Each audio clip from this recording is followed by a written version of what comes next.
In a world on the edge of collapse, where a mysterious virus turns people into relentless zombies, one man must risk everything to save his family and uncover the secret to humanity's survival.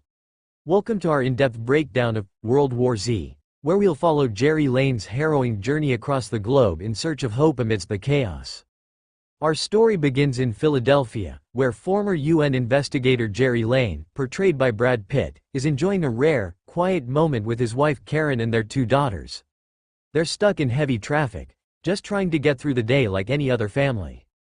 But this ordinary day takes a dark turn. As the lanes of traffic grind to a halt, reports of a strange outbreak begin to surface. Helicopters fly low overhead, police motorcycles speed past, and a sense of unease spreads. In an instant, the city is thrown into panic.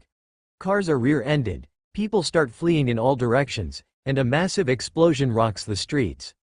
The Lane family quickly realizes this is no ordinary emergency. Something far more terrifying is happening. The streets are overrun by the infected. People turned into zombies within seconds of being bitten. These aren't your slow, shambling undead. These zombies are fast, aggressive, and relentless.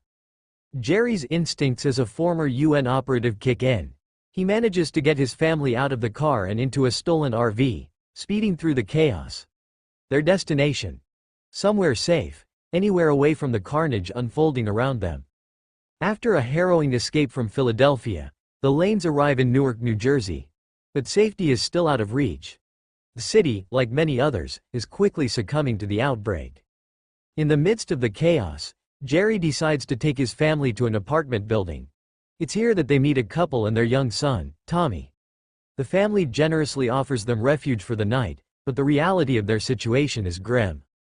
Jerry knows this safety is temporary. The streets below are crawling with the undead, and it's only a matter of time before they breach the building. Throughout the night, the tension is palpable. The family tries to rest, but the distant sounds of chaos keep them on edge. As dawn breaks, hope arrives in the form of a helicopter sent by Jerry's old friend, UN Deputy Secretary General Thierry Umutoni.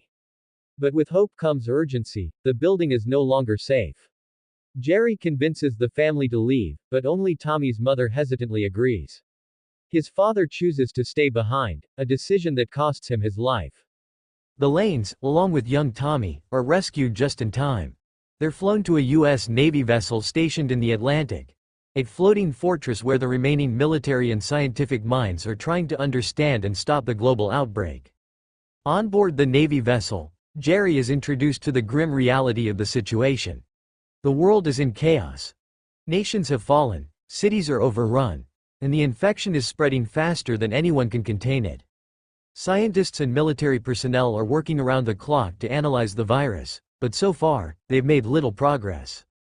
Dr. Andrew Fassbach, one of the leading scientists, has a theory. The virus causing the outbreak must have an origin point. If they can find patient 0, they might be able to develop a vaccine to stop it. And this is where Jerry comes in. An email from a military facility in South Korea is the first documented mention of the word zombie. Thierry and the others believe this could be the key to understanding the outbreak. But there's a catch. Jerry has to lead the mission to find the source. If he refuses, he and his family will be removed from the ship, as resources are scarce and only those contributing to the solution can stay. With no real choice, Jerry agrees. He says a difficult goodbye to his family, knowing that his journey could be a one-way trip. His mission: find the source of the infection and bring back the information needed to save humanity. Jerry and Dr. Fassbach arrive at Camp Humphreys in South Korea, but their mission is off to a disastrous start. As soon as they land, they're ambushed by zombies. In the chaos, Dr. Fassbach slips, accidentally discharges his weapon, and tragically kills himself. Jerry is left to continue the mission without the scientist, now accompanied only by the base's surviving personnel, led by Captain Speak. It's here that Jerry uncovers the first piece of the puzzle. The infection was introduced to the base by a local doctor. This doctor had treated a farmer who showed early signs of the infection, making him patient 0. The doctor, realizing his fate, was eventually incinerated to prevent further spread.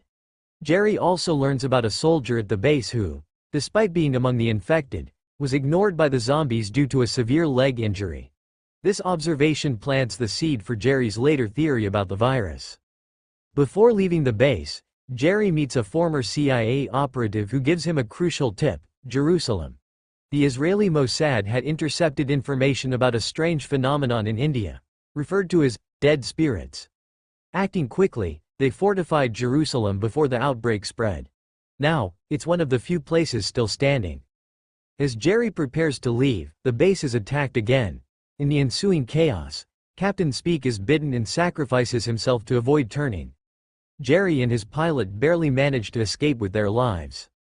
Jerry's next stop is Jerusalem, where he meets with Mossad chief Jurgen Warmbrunn. The city has become a fortress, one of the last bastions of human civilization, surrounded by massive walls designed to keep the undead out. Jurgen explains how the Mossad intercepted a message from India months earlier, describing troops fighting something called the Rakshasa, or dead spirits. Acting on this intelligence, Israel was able to quarantine Jerusalem before the outbreak spread, allowing the city to become a safe zone. But this sense of security is short-lived. As refugees celebrate their safety within the walls, their loud singing attracts the attention of the undead. In a terrifying display of speed and determination, the zombies begin to scale the walls, forming a human ladder of sorts. Despite the city's defenses, the zombies breach Jerusalem, turning it from a safe haven into a battleground. Jerry and a group of Israeli soldiers,